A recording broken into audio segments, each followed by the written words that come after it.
جهز نفسك بقى لكلام تقيل، بس اوعى تفوت ثانية، لأن أنا هقوله مش بس هيغير نظرتك للذهب، ده كمان هيخليك تعرف تمسك العصاية من النص، يعني تشتري ولا تستنى. خليك معايا للآخر واعمل لايك واشترك عشان ما يعديش عليك ولا تفصيلة، وصلي على النبي عليه الصلاة والسلام. أنا مش جاي أقولك الأسعار طلعت أو نزلت والسلام، أنا جاي أقولك السر اللي محدش بيقوله، واللي لو عرفته ممكن تكسب جامد، أو على الأقل ما تخسرش وانت بتجري ورا الذهب.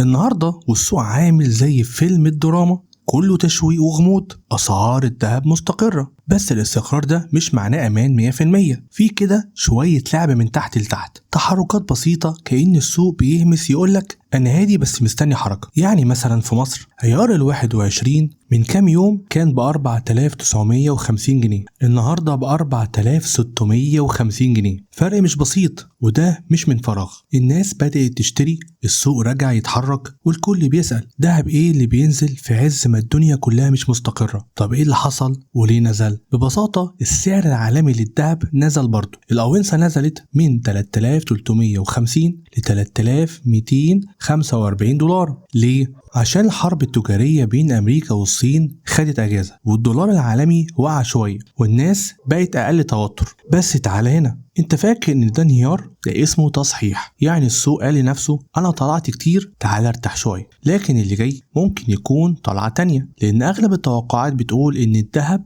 رايح للزيادة، خصوصا على المدى الطويل. البنك الدولي نفسه، يعني مش حد من القهوة، بيقولك الأسعار ممكن تطلع 36% عن السنة اللي فاتت. ده معناه إن اللي هيشتري دلوقتي ممكن يلاقي نفسه كسبان من غير ما يتحرك. ليه؟ لأن البنوك المركزية بتشتري ذهب دلوقتي، والمستثمرين الكبار بيخزنوا ذهب كأنهم بيشتروا سندوتشات قبل الزحمة. بس خد بالك في متغيرات، لو الفايدة العالمية علت أو الدولار رجع تاني يقوى، ممكن السعر يهدى شوية. يعني معنى كده إن لسه في فرص، بس لازم تكون صاحي ومتابع كويس. هاني ميلاد رئيس شعبة الذهب قال إن الناس بتشتري أكتر دلوقتي. ليه؟ لأنهم عارفين إن الذهب سعره مش هيفضل كده، وفي نهاية السنة ممكن نلاقي الأسعار رجعت تطلع تاني زي الصاروخ، خصوصا لو حصل تصعيد في التوترات التجارية أو السياسية. وصفي أمين اللي برضه من أهل الخبرة قال إن السبب الرئيسي في النزول هو انخفاض قيمة الدولار، وكمان التخبط في السياسة الأمريكية. الخلاصة، السوق مش بيغرق، هو بيغير هدومه بس. ولو انت عايز تدخل وتشتري ممكن يكون الوقت ده فرصة، بس خد بالك لازم تتابع وتكون فاهم، مش تشتري وخلاص وتيجي تشتكي لي بعدين.